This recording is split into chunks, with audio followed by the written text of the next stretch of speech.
సమర్థావివ సంపృక్తౌ వాగర్థ ప్రతిపత్తయే జగతః పితరౌ వందే పార్వతీ పరమేశ్వరౌ. నారాయణ సమారంభాం వ్యాస శంకర మధ్యమాం అస్మదాచార్య పర్యంతాం వందే గురు పరంపరాం. రాక్షసులు చెప్తారు, కర్ణుడు సంహరిస్తాడు అర్జునుణ్ణి, అతడిపై నరకాసురుడి యొక్క ఆత్మని మేము ప్రవేశింపజేసాం కర్ణుల్లో. ఒకవేళ కర్ణుడు విఫలుడైనా సంశప్తకులు అనబడేటటువంటి క్రోధవశమనే రాక్షస గణము సిద్ధంగా ఉన్నారు అని చెప్పారు. ఇప్పుడు వాళ్ళు కూడా వీడి వైపు ఉన్నట్టు, దుర్యోధనుడి వైపు. అందుకే సంశప్తకులకు అర్జునుడి మీద చాలా కోపం ఉంది కనుక వాళ్ళు కూడా అర్జునుడిని సంహరిస్తారు. అందుకు మేము అర్జునుడిని సంహరిస్తామని మాటిస్తున్న వాళ్ళు ఇంతమంది ఉన్నారు. ఇటువంటి అయోనిజులైన మహాత్ములు నా వద్ద ఉన్నారు. కాబట్టి ధృతరాష్ట్ర, భయం పడకు నువ్వు. పైగా ఇంకొకటి ఆలోచించు, వాళ్ళ వైపు 7 అక్షౌహిణులు ఉన్నాయని ఎంతవరకు గొప్ప గొప్ప కబుర్లు చెప్పారు.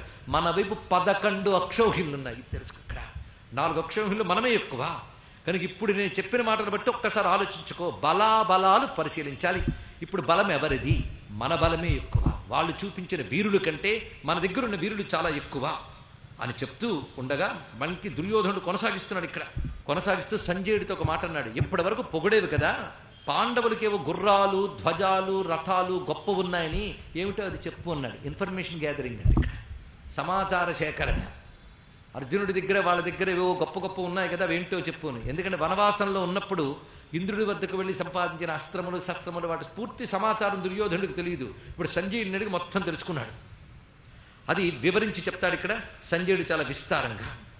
అది అయిన తర్వాత అప్పుడు తన అభిప్రాయాన్ని మళ్ళీ చెప్తూ దుర్యోధనుడు అంటున్నాడు, ఇక్కడ నేను ఇంకో మాట చెప్తున్నాను, వీళ్ళందరూ నా వైపు ఉన్నారని మాట్లాడుతున్నాను, వీళ్ళేమో నన్ను సంధికి ఒడంబడని చెప్తున్నారు. ఇక్కడ ద్రోణుడు, భీష్ముడు మొదలైన వారు.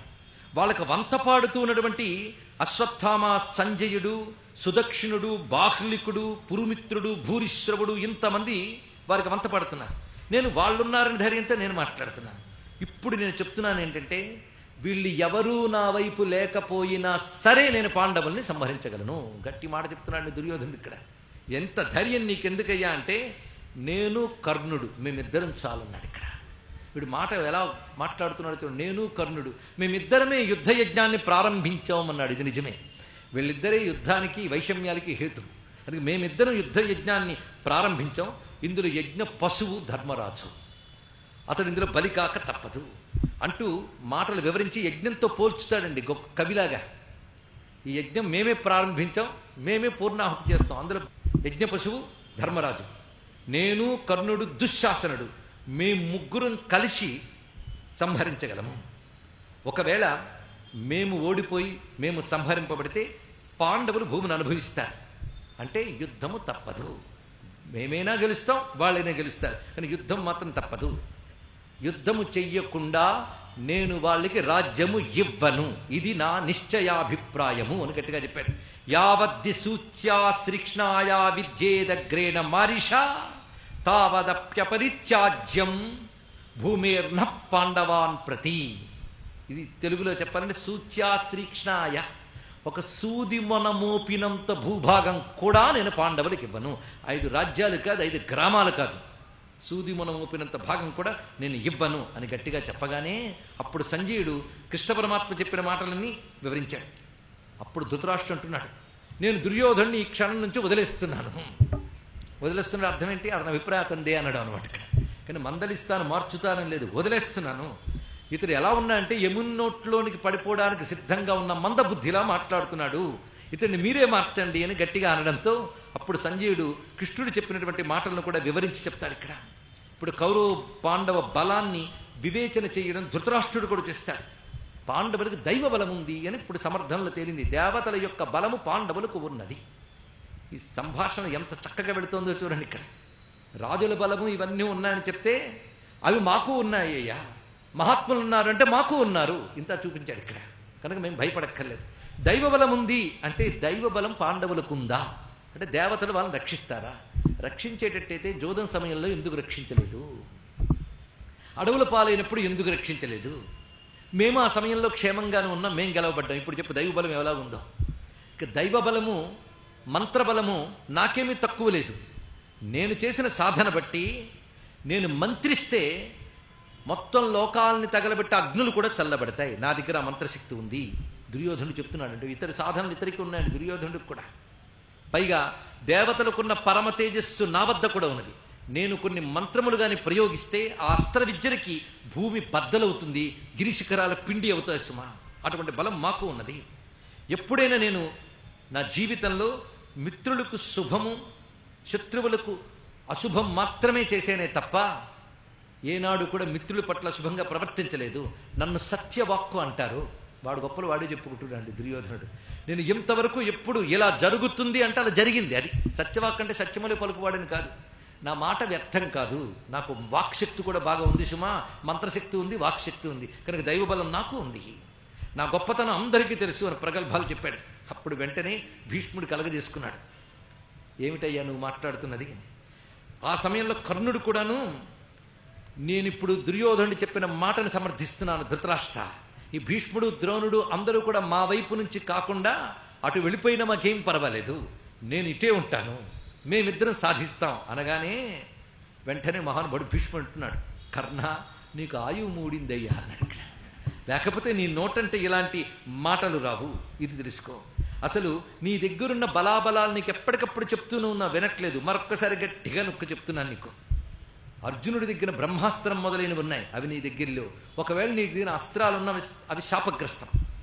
పైగా శక్తి ఒకటి ఉంది నీ దగ్గర, ఇంద్రుడిచ్చిన శక్తి. దానితో నువ్వు ఒక్క వీరుణ్ణి కొట్టగలవు. కానీ నీ దగ్గరున్న శక్తితో ఒక వీరుణ్ణి గట్టిగా కొట్టగలనని ఆ వీరుడు అర్జునుడని నువ్వు అనుకుంటున్నావు. కానీ ఆ శక్తిని ముక్కలు చేయగలిగే ఒక ఆయుధం ఉంది సుమా, అది నీకు తెలియదన్నాడు. ఏమిటా ఆయుధమో తెలుసా? అది నువ్వు ప్రయోగిస్తూ ఉంటేనే ముక్కలు చేయగలిగిన ఆయుధం ఒక్కటి ఉన్నది. అది శ్రీకృష్ణ పరమాత్మ యొక్క సుదర్శన చక్రము. అది కానీ వస్తే నీ శక్తి మిగలదు.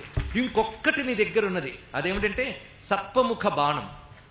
మూడండి ఇతడి దగ్గర ఉన్నది. సర్పముఖ బాణం అది. మొదటిది బ్రహ్మాస్త్రం. ఈ బ్రహ్మాస్త్రం శాపగ్రస్తం, అది విశేషంగా చెప్పాడు ఇక్కడ. అది శాపగ్రస్తం, అది పనిచేయదు. పైగా మూడవది సర్పముఖ బాణం. ఈ సర్పముఖ బాణం అర్జునుడి దగ్గరున్న అస్త్రశక్తులతో వ్యర్థమవుతుంది. కాబట్టి నీ దగ్గర ఏం చూసుకుని ఇంత ధైర్యాన్ని ఇస్తున్న దుర్యోధనుడికి ఇది ఆలోచించు. నేను నిన్ను అవమానించాలన్న ఉద్దేశంతో చెప్పట్లేదు, దుర్యోధనుడిని కాపాడాలన్న ఉద్దేశంతో చెప్తున్నాను. నిన్ను నమ్ముకుని పాడైపోతున్నాడు అతడు, అది నా యొక్క బాధ. అర్జునుడిని కృష్ణుడు రక్షిస్తున్నాడు, అది గుర్తుపెట్టుకో అని అన్నాడు. పైగా ఇతడు ఒక మాట అంటున్నాడు కర్ణుడు, నాకు బ్రహ్మాస్త్రం పని చెయ్యదు అనలేదు పరశురాముడు, జాగ్రత్తగా తెలుసుకోండి. స్ఫురించదు అన్నాడు, చివరి సమయంలో స్ఫురించదు అన్నాడు. అంతే కదా, స్ఫురించదు అన్నాడు, పని చేయడం లేదు కదా. అంటే వీడికో వైపు చూడండి ఇక్కడ, అంటే స్ఫురణ అనేది తన చేతిలో ఉందనుకుంటున్నాడు. అందుకు నా అస్త్రములు నా దగ్గర ఉన్నాయి.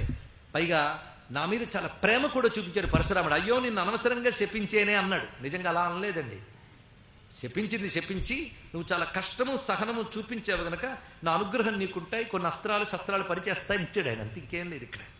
అది కానీ ఈ విధంగా నన్ను అతడు అనుగ్రహించాడు పరశురాముడు. అందుకే భీష్మాదులు మనకు సహకరించకపోయినా నాకేం పర్వాలేదు. కానీ ఒక్క మాట నేను చెప్తున్నాను, కృష్ణుడు గొప్పవాడే కావచ్చు, అర్జునుడు గొప్పవాడే కావచ్చు, కానీ భీష్ముడు నన్ను ఇన్ని పరుషవచనములు ఈ సభలో పలుమార్లు పలికాడు గనక ఇకపై నేను యుద్ధములో ఇతడు బ్రతికుండగా శస్త్రాన్ని పట్టను. ఇతడు బ్రతికుండగా న్యశ్యామి శస్త్రాన్ని నజాతు సంఖ్యే పితామహో ద్రక్షతి మాం సభాయాం త్వయి ప్రశాంతేతు మమ ప్రభావం ద్రక్షంతి సర్వే భూమిపాలాః. త్వయి ప్రశాంతేతు మమ ప్రభావం. నువ్వు పూర్తయిపోయిన తర్వాత నా ప్రభావం అందరూ చూద్దురుగాక. అంటే ఈ మాట ఎంత భయంకరమైన మాట చూడండి. భీష్ముడు పూర్తయిపోయిన తర్వాత అంటే నువ్వు మరణిస్తే, త్వయి ప్రశాంతే నువ్వు పూర్తిగా శమించబడిన తరువాత నా ప్రభావాన్ని మొత్తం రాజులు చూస్తారు. అంతవరకు నేను శస్త్రం పట్టుకుని యుద్ధంలో నీకు కనబడను, మళ్ళీ సభల్లో దర్శనమిస్తానంతే. ఈ మాట చెప్పి మహా క్రూరంగా మాట్లాడినటువంటి ఆ సూతపుత్రుడు తన సభని విడిచిపెట్టి భవనంలోకి వెళ్ళాడు. వెంటనే భీష్ముడు నవ్వెట్ట, అబ్బా సత్యప్రతిజ్ఞుడు కదా, తానొక్కడే ఈ భారమంతా మోస్తాట, చూద్దాం అని చెప్పుకుని, ఎప్పుడైతే అబద్ధపు మాట చెప్పుకుని పరశురాముడి దగ్గరికి వెళ్ళేవో అప్పుడే నీ ధర్మము తపస్సు అన్ని నశించిపోయేయా అధమా అన్నట్టు. ఎప్పుడైతే జరిగినదో అప్పుడు విదురుడు మాట్లాడుతున్నాడు. జరిగిన సన్నివేశాలన్నీ విన్నారు కదా, ఇంతవరకు నేను మౌనంగా ఉన్నా. అప్పుడు జూత సభలో మాట్లాడాను, ఇప్పుడు మళ్ళీ నేను మాట్లాడుతున్నాను. ఇది తెలుసుకోవలసినది. అని ఇక్కడ విదురుడు ఉపదేశం చాలా విశేషంగా ఉన్నది. అయితే విదురుడితో మాట్లాడుతున్నప్పుడు కూడాను దుర్యోధనుడు నిజానికి మా జన్మలన్నీ సమానమే, మేము పాండవులు ఒకే విధంగా కలిగినటువంటి వారు, మా యొక్క పుట్టుక స్థానములు ఒకటే ప్రధానంగా, ఎందుకంటే మేము కురువంశాలకు చెందినవారు, వారి శరీరములు మా శరీరములు కూడా ఒకవంటి వారే. అటువంటిప్పుడు మీరు మా ఇద్దరిని వేరు చేసి ఎందుకు చూపిస్తున్నారు అనంటే, నాయనా ఇక్కడ ఎక్కువ తక్కువలు చెప్పడం కాదు, మీ ఉభయుల క్షేమం కోసం మాట్లాడారు వీళ్ళందరూ, నువ్వు ఇంకోలో వ్యాఖ్యానించక, ఇక్కడ మీ ఉభయులు క్షేమంగా ఉండాలని చూపిస్తున్నారు ఇక్కడ. ఎందుకంటే జ్ఞాతుల విరోధం కూడదు సుమా, జ్ఞాతులు దెబ్బలాడుకుంటే వాళ్ళకి ప్రయోజనం సిద్ధించదు, తెలుసుకోవాల్సిన ఉభయులకు ప్రయోజనం సిద్ధించదు. కొన్ని పక్షులు కలిసి హాయిగా తిరుగుతూ ఉన్నాయి, అవి ఒక వలలో పడ్డాయట. ఆ వలను తీసుకోవడానికని ఆ బోయివాడు అటు వచ్చాడు. రాగానే అవన్నీ తమని తాము రక్షించుకుందామని వలతో పాటు ఎగిరిపోయాయి. ఆ ఎగిరిపోతే కింద బోయివాడు నవ్వుతూ కూర్చున్నట్ట. అవతల పక్క నుంచి వెళ్ళిపోతున్న ఒకతను అడిగాడు, అయ్యో నీ వలని ఆ పక్షులు తీసుకు వెళ్ళిపోతూ ఉంటే నువ్వు తిరిగి వాటిని పట్టుకోవడానికి ప్రయత్నం కూడా చేయడం లేదేమి అంటే, ప్రస్తుతానికి ఎగిరే గాని పైన ఒకటంటే ఒకటి పడక కొట్టుకుంటాయి, ఆ రెండు బలహీనమవుతాయి, అప్పుడు మొత్తం కలిసి కింద పడతాయి, అప్పుడు నేను తీసుకుంటాను అన్నట్ట. అలా ఉందయ్యా జ్ఞాతి వైరం అనేది, మీరు ఇలాగే దెబ్బలాడుకుని మొత్తం దెబ్బతింటారు, ఇంక ఇతరులు లబ్ధి పొందుతారు సుమా. అందుకు ఎప్పుడు జ్ఞాతులు ఎలా ఉండాలంటే ఒకరు యోగక్షేమాలు ఒకరు తెలుసుకుంటూ చక్కగా రాకా పోకా ఉంటూ ప్రేమగా హాయిగా ఉండాలి తప్ప ఇది కూడదు సుమా, సంధికి అంగీకరించండి మీరు అని ధృతరాష్ట్రుడితో చెప్తూ, నువ్వు నచ్చజెప్పవయ్యా అంటే ధృతరాష్ట్రుడు అంటున్నాడు, ఇతను నా మాట వినడం లేదయ్యా అని. ఎవరి మాట వింటాడో నేను చూస్తాను, వాళ్ళని పిలిపిస్తాను ఇక్కడికి, నేను చెప్తూ ఉంటే నువ్వు ముందు నా మాట వినడం లేదు, వాళ్ళ దాకా ఎందుకు ఇంత చెప్తూ ఉన్నా, నేను మందలిస్తాను చెప్తాను, నువ్వు అనడం లేదే గట్టిగా, సరే నేను ఇద్దరిని పిలిపిస్తాను ఇక్కడికని స్మరించి పిలిపించట. అందరూ ఒకరిని స్మరిస్తే వచ్చాడు, ఒకరికి కబురు పంపిస్తే వచ్చారు. వాళ్ళు స్మరిస్తే వచ్చిన వాడు వ్యాసదేవుడు, కబురు పంపిస్తే వచ్చిన తల్లి గాంధారి, ఉభయలో వచ్చారు అక్కడికి. వాళ్ళిద్దరూ కూడా మందలిని చూపించారు. చిత్రం ఏంటంటే ఈ మాటలు జరుగుతున్నప్పుడు ఏకతోవా జగత్కృష్ణం, సంజయుడు చెప్తున్నటువంటి గొప్ప మాట. వ్యాసుడు గాంధారి నచ్చజెప్పిన వీడు వినలేదు ఎప్పుడో చెప్తున్న మాట, ఏకతోవా జగత్కృష్ణం ఏకతోవా జనార్దన సారతో జగత కృష్ణాదతిరిక్తో జనార్దన. ఒక్క మాట తెలుసుకో, జగమంతా ఒకవైపున్నా జనార్దనుడు ఒక్కవైపున్నా జనార్దనుడిదే జయమవుతుంది కానీ జగత్తు జయించలేదు సుమా, ఇది తెలుసుకో. ఈ మాటలు ఒక నిజానికి ఒక గోడ కట్టినంత స్పష్టంగా ఒక క్రమంతో చెప్తున్నాడండి సంజయుడు, జాగ్రత్తగా వినాలి. చెప్పింది చెప్పినట్టు అనిపిస్తున్నప్పటికీ ఇందులో దృఢత్వం జాగ్రత్త తెలుసుకోవాలి. ఇక్కడ జగమంతా ఒకవైపు ఉన్న జనార్దనుడు ఒక్కడు ఒకవైపు ఉంటే ఆ జగమంతా జనార్దను ముందు ఓడిపోతుంది. అయితే కృష్ణుడు ఎక్కడుంటాడు? ఇప్పుడు కృష్ణుడు మన వైపు పెట్టుకోవాలి. కృష్ణుడు ఎక్కడుంటాడు? ఈ శ్లోకం అత్యద్భుతమైన శ్లోకం, ప్రతివారు కూడా వారు హృదయంలో రాసుకోవలసింది. ఏ రోజుకు ఆ రోజు పొద్దున్న నిద్రలేస్తూనే తలంచుకుని కృష్ణుడు మన వైపు ఉండాలంటే మనం ఎలా ఉండాలి అని చెప్తున్నాడు. ఇది నిజానికి ధృతరాష్ట్ర బోధో దుర్యోధన బోధో కాదు, మనందరికీ కూడా సంజయుడు బోధిస్తున్నటువంటి అద్భుతమైన బోధ. యత సత్యం యతో ధర్మ యతో హ్రీరాజ్యవం యత తతో భవతి గోవింద యత కృష్ణస్తతో జయ. చాలా విశేషమైన మాట చెప్పాడు. కృష్ణుడు ఎక్కడుంటే అక్కడ జయం. అయితే కృష్ణుడు ఎక్కడుంటాడు అది తెలుసుకోవాలి కదా. కానీ కృష్ణుడు మన వైపు ఉంటే బాగుంటుంది కదండి, ఎందుకంటే ఆయన ఉంటే జయం కదా. అయితే కృష్ణుడు ఎక్కడుంటాడు? యత సత్యం యతో ధర్మ యతో హ్రీహి ఆర్జవం యత. ఎక్కడ ఈ 4 గుణాలు ఉంటాయో అక్కడ కృష్ణుడు ఉంటాడు. సత్యము, ధర్మము, హ్రీ. హ్రీ అంటే సిగ్గు. సిగ్గు అంటే చెడు పని చెయ్యడానికి వెనకంజ వేయడం. ఇది తెలుసుకోవాలి ఇక్కడ. చెడు పని అని తెలిస్తే వెనకంజ వేసే స్వభావానికి హ్రీ అంటారు. స్వభావం అండి. అంతేగాని 10 మంది చూస్తున్నారు చేస్తే బాగోదని కాదు, అసలు మన మనస్సుకే చెడు పని చేయడానికి వెనకంజ వేయాలి. అది హ్రీ, గొప్ప గుణం అది. అదే యాదేవి సర్వభూతేషు లజ్జారూపేణ సంస్థిత అని చెప్పబడుతున్న దివ్య గుణం. లజ్జ ఉండాలి. అలాగే ఆర్జవం. ఆర్జవం అంటే త్రికరణ శుద్ధి, కపటము లేకుండా ఉండుట. ఈ 4 ఎవరి దగ్గర ఉంటాయో అక్కడ కృష్ణుడు ఉంటాడు. ఎక్కడ కృష్ణుడు ఉంటాడో అక్కడ జయం ఉంటుంది. మాట జాగ్రత్తగా తెలుసుకోవాలండి. యతో ధర్మస్తతో జయ అని ఒక మాట ఉంది, కానీ అది సరి అయిన మాట కాదు. యతో ధర్మస్తత కృష్ణ యత కృష్ణ తతో జయ. ఇది తెలుసుకోవాలి. ఎక్కడ ధర్మం ఉంటుందో అక్కడ జయం ఉంటుంది అనడం కాదు. ఎక్కడ ధర్మం ఉంటుందో అక్కడ దైవం ఉంటుంది, ఎక్కడ దైవం ఉంటుందో అక్కడ జయం ఉంటుంది. ఇది తెలుసుకోవాల్సింది ఇక్కడ. అందుకే జయం ధర్మం ఇవ్వదు, దైవం ఇస్తాడు. ధర్మం ఉంటే గాని దైవం ఇవ్వడు. ఇది తెలుసుకోవాలి. ఇదే రమణ మహర్షి ఉపదేశారంలో కర్మ కిం ఫలం కర్మ తజ్జడం అన్నాడు. ధర్మము కర్మ జడమే. అది నువ్వు ఆచరిస్తే దాని ఫలం ఇచ్చేవాడు భగవంతుడు. అందుకే ధర్మం ఉంటే భగవంతుడు ఉంటాడు, భగవంతుడు ఉంటే జయముంటుంది. ఇంత స్పష్టంగా చెప్తే అప్పుడు ధృతరాష్ట్రుడు కేశవుని తత్వాన్ని నాకు తెలుసుకోవాలనుందయ్యా చెప్పు అని అంటాడు. విషయం మారిందండి. ఇంతవరకు వేడి అయినటువంటి చర్చలు జరిగాక ఒక శాంతిగా కృష్ణతత్వ చర్చ జరుగుతోంది. ఇక్కడ కృష్ణతత్వ స్మరణ చాలా విశేషంగా ఉంటుంది. ఇక్కడ రాజా నా కృష్ణతత్వం తెలుసుకోవాలంటే సంజయుడు చెప్తున్నాడు, రాజా నువ్వు ఎలా తెలుసుకుంటావయ్యా కృష్ణతత్వం? కృష్ణతత్వం అజ్ఞానాంధకారంలో ఉన్నవాడికి కృష్ణతత్వం అర్థం కాదు సుమా. మధుసూదనుడి గురించి నాకు తెలుసు అన్నాడు. ఇక్కడ నీకెలా తెలుసు అని అంటావా? గురువుల యొక్క అనుగ్రహం చేత, భక్తి చేత నాకు తెలిసింది. ఎందుకంటే నేను ఏనాడు మాయని సేవించను, అంటే కపటాన్ని ఆశ్రయించను. ఇక్కడ సంజయుడు కృష్ణుని ఎలా తెలుసుకున్నాడో చెప్తున్నాడు. దాన్ని బట్టి మనకిది బోధ. అంతేకాదు వ్యర్థ ధర్మాన్ని ఆచరించలేదు. ఎవరు అడిగారుగా భారతంలో సాధనలు ఏమున్నాయని? ఇవి ఉన్నాయండి, తెలుసుకోండి. ఇక్కడ నేను మాయని సేవించలేదు, ఏది చేసినా భగవదర్పిత బుద్ధితోనే చేస్తాను, కృష్ణార్పణ బుద్ధితో చేస్తాను. కనుక వ్యర్థ ధర్మం నేను ఆచరించను. శుద్ధమైన మనస్సుతో భక్తితో నేను కృష్ణ పరమాత్మను ఆశ్రయించాను. అలాగా దేవకీ పుత్రుని తెలుసుకోవచ్చు గాని ఇంకొక విధంగా తెలియలేము అంటూ ఇక్కడ ఒక శ్లోకాన్ని చెప్తున్నాడు. అప్రాప్య కేశవో రాజన్ ఇంద్రియై రజితై నృభి ఆగమాధిగమాత్ యోగాత్ వశీ తత్వే ప్రసీదతి. కేశవుడు తెలియాలి అంటే ఇంద్రియములు జయించని వారికి కేశవుడు తెలియడు. ఇంద్రియ నిగ్రహం ఉండాలి. ఆగమాధిగమాత్ గురువుల ద్వారా శాస్త్రజ్ఞానము పొంది ఉండాలి. రెండవది, ఇది సాధనకు కావలసిన అంశమనండి. ముందుగా ఉండవలసింది ఇంద్రియ నిగ్రహం. రెండు, ఆగమాధిగమాత్, ఆగమ అధిగమనము అనగా శాస్త్రజ్ఞానము. శాస్త్రజ్ఞానం ఎలా రావాలి? గురు శుశ్రూషాత్. గురు శుశ్రూష వల్ల శాస్త్రముల ద్వారా భగవంతుడు అంటే ఏంటి తెలియాలి. అది తెలియాలంటే నీకు ఇంద్రియ నిగ్రహం ఉండాలి. అందుకని గురువుగారు కృష్ణు గురించి చెప్తూ ఉంటే వాచిని వీడు చూసుకుంటూ ఉంటే వీడికి ఎప్పుడు బతుకొస్తుందండి. కనుక వాడిని నిగ్రహించుకుంటూ శాస్త్రజ్ఞానం తెలుసుకుంటే యోగాత్. తర్వాత మూడవ అంశం యోగము. యోగం అనగా ఇక్కడ ప్రధానంగా యోగాభ్యాసము. యోగాభ్యాసం అనగా ఊపిరి పైకి తీసి కింద కొదలడం, ఎక్సర్సైజులు కాదండి. యోగం అనగా సాధన. ఇది తెలుసుకోవాల్సింది. అందుకే ముందు ఇంద్రియ నిగ్రహము, గురువుల ద్వారా శ్రవణం చేసి తత్వాన్ని అవగాహన చేసుకోవడము, సాధన ద్వారా తత్వమునందు మనస్సు నిలపడము, అది తెలియాలి. అందుకు నిరంతరం గురువులు చెప్పింది మననం చేసుకుంటూ మనస్సును నిలపాలి. అది యోగము. అది ఇక్కడ చూపిస్తున్నాడు. ఈ మూడు ఉన్నటువంటి వారికి కృష్ణుని యొక్క తత్వము అనుగ్రహింపబడుతుంది. ఇది చెప్పారు ఇక్కడ. వాడిల్లు లాక్కుంటాడు కాదు, ఆయన అనుగ్రహిస్తాడట. అంత విశేషంగా చెప్పి కృష్ణుని 14 నామాలకి ఇక్కడ వ్యాఖ్యానం చెప్తాడు. నమస్కారం చేసుకుందాం. 14 నామాలని 1000 ఉన్నాయి ఆయనకి. కేశవాది నామములకి వైదికమైనటువంటి అర్థాన్ని ఇక్కడ సంజయుడు చెప్తాడు. అంటే భారతంలో భక్తి చెప్పలేదనే వాళ్ళు ఎంత అజ్ఞానంలో దీన్ని బట్టి ఆలోచించుకోండి.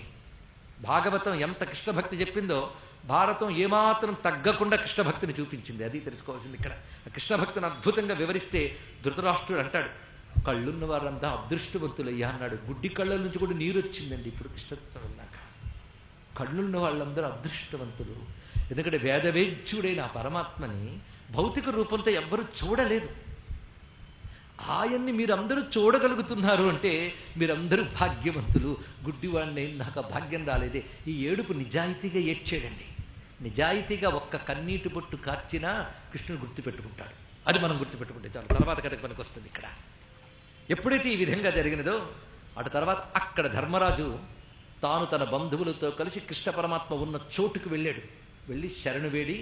ఎందుకంటే సామాన్యుడు కాడు కదా కృష్ణ పరమాత్మ. సర్వరాజులకే రాజు అయిన మహాత్ముడు, సాక్షాత్ దైవం, పైగా తమకు సర్వస్వం. అలాంటి సర్వస్వమైన ఆయన వద్దకు వెళ్ళి పాద నమస్కారం చేసుకుని, అయ్యా నువ్వు అనుగ్రహించి మా తరపున నువ్వు మాట్లాడడానికి వెళ్ళాలి. ఇప్పుడు కృష్ణ పరమాత్మ బయలుదేరాడు. ఇంతవరకు ద్రుపద పురోహితుడు వీళ్ళ తరపున బయలుదేరి వెళ్ళాడు. ద్రుపదుని మాటగానే వెళ్ళాడు అతను. రెండవది వాళ్ళ తరపున సంజయుడు వెళ్ళాడు. ఇప్పుడు వీళ్ళ తరపున ఈయన వెళుతున్నాడు. ఇక్కడ పైగా సంజయుడితోనే చెప్తాడు, నేను వస్తాను అక్కడికనో మాట అంటాడు సభలో కృష్ణ పరమాత్మ.